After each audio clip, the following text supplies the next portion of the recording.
ছোটবেলা থেকে স্ট্রাগল করে একটার পর একটা স্ট্রাগল ফেস করে বড় হয়েছেন। জন্মের আগেই তো ওনার পিতাকে আল্লাহ তাআলা উঠিয়ে নিলেন।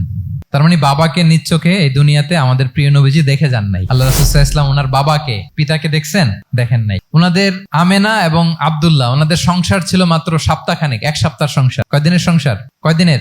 7 দিনের। এই সপ্তাহখানেকের সংসারেই আল্লাহ তাআলা রাসূল সাল্লাল্লাহু আলাইহি ওয়াসাল্লামকে ওনার মায়ের পেটে পাঠিয়েছেন। আব্দুল্লাহ চলে গেলেন ব্যবসায়, ফিরে আসার পথে ওখানেই মারা গেলেন, ইয়াসরিবে। তার মানে জন্মের আগেই বাবাকে হারালেন, ইয়াতিম হয়ে দুনিয়াতে আসলেন। এরপরে মাকে হারালেন, এরপরে দাদাকে হারালেন, এরপরে চাচাকে হারালেন। Physically, mentally torture, emotionally traumatise করার যত ধরন আছে কাফিররা করেছে। কোনো কিছু রাসূল সাল্লাল্লাহু আলাইহি ওয়াসাল্লামকে থামাতে পেরেছে? বলেন, থামাতে পেরেছে? ওনার লাইফ থ্রেট ছিল। হিজরতের রাতে তো আল্লাহ তাআলা বললেন আজই যেতে হবে, না হলে হত্যার ষড়যন্ত্র হচ্ছে, ব্ল্যাক ম্যাজিক করা হয়েছে। রাসূল সাল্লাল্লাহু আলাইহি ওয়াসাল্লাম খাসির মাংস, খাসির যে বাজুর মাংস, এটা পছন্দ করতেন। খাইবারে এক ইহুদি নারী এই খাসির মাংসের মধ্যে বিষ মিশিয়ে পয়জন দিয়ে রাসূল সাল্লাল্লাহু আলাইহি ওয়াসাল্লামকে খাইয়েছিল হত্যার জন্য, একটার পর একটা। বলেন, রাসূল সাল্লাল্লাহু আলাইহি ওয়াসাল্লামের মিশন থেকে এক চুল পরিমাণ ওনাকে পেছনে নেওয়া গিয়েছে। He was unstoppable.